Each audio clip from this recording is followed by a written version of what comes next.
Hi అండి. ఈరోజు సింపుల్గా ఈజీగా చేసే పలావ్ చేద్దామండి రైస్తో.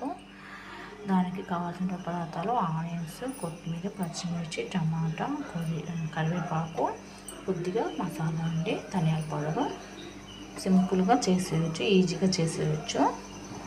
ఏదైనా వెజిటేబుల్స్లో కూడా బాగుంటుంది, లంచ్ బాక్స్ కూడా బాగుంటుంది పలావ్ రైస్. ప్రిపరేషన్ చూద్దాం. అప్పుడు బౌల్ పెట్టుకొని ఒకటి వేడి అయ్యాక ఆయిల్ వేద్దామండి. ఆయిల్ వేసి దాంట్లో మిగతా ఇంగ్రీడియంట్స్ వేద్దాం. ఆయిల్ హీట్ అయిందండి. ఇప్పుడు ఫస్ట్ ముందుగా ఆనియన్స్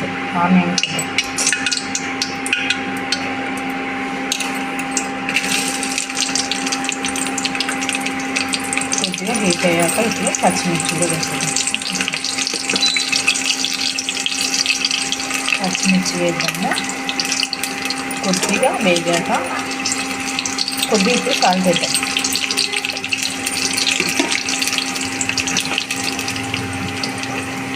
సరిపడా సాల్ట్. నెక్స్ట్ ఇప్పుడు టమాటాస్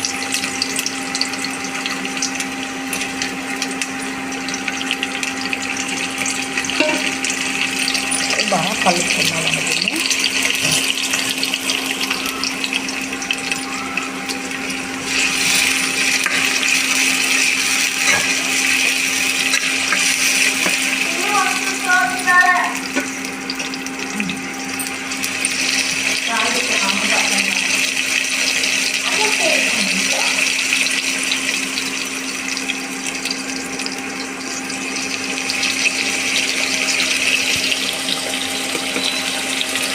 బాగా మగ్గాయండి.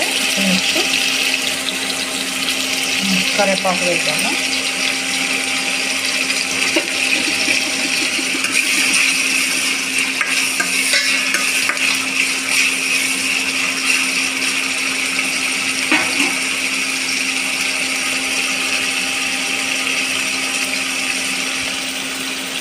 మేము రైస్ కుక్కర్లో చేస్తున్నామండి. దీనికి ముందుగా ఇప్పుడు ఒక 2 గ్లాసుల రైస్ నానబెట్టి ఒక 4 గ్లాస్ వాటర్ వేసేస్తున్నాము. ఆ పోపుని దీంట్లో మిక్స్ చేసుకున్నామండి. సింపుల్గా రైస్ కుక్కర్లో కూడా ఈజీగా చేసేయచ్చు మనము పలావు. ఇప్పుడు బాగా మగ్గుతుంది. ఇప్పుడు కొత్తిమీర వేసేద్దాము. వేసి కొద్దిగా ఫ్రై అయ్యాక మసాలా పొడి, ధనియా పౌడర్ ఇది వేసేయాలి. ఇప్పుడు నెక్స్ట్ ధనియా పౌడర్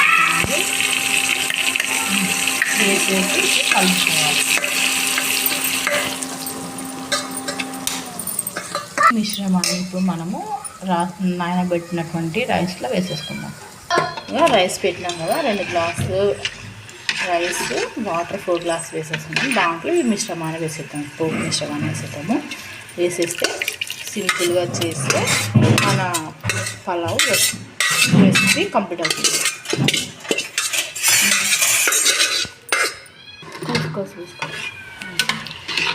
ఇప్పుడు మనము మూత పెట్టేసుకున్నామండి. ఇంకేనండి, సింపుల్గా చేసే రెసిపీ పలావ్ రెసిపీ రెడీ అయిపోతుంది అండి. ఇప్పుడు చూద్దామండి మన రైస్ ఎంత వచ్చిందో. ఓకే, పర్ఫెక్ట్గా కుక్ అయిందండి మన పలావ్ రైస్. బాగా కుక్ అయింది. వేడిగా ఏదైనా రెసిపీతో కర్రీతో తినవచ్చు. సింపుల్గా చేసే పలావ్ రెసిపీ అండి. మీరు ట్రై చేయండి. నాకు ఎలా ఉందో కామెంట్ చేయండి. నా ఛానల్ సబ్స్క్రైబ్ చేయండి. 1 లాస్ట్ 3 చేయండి.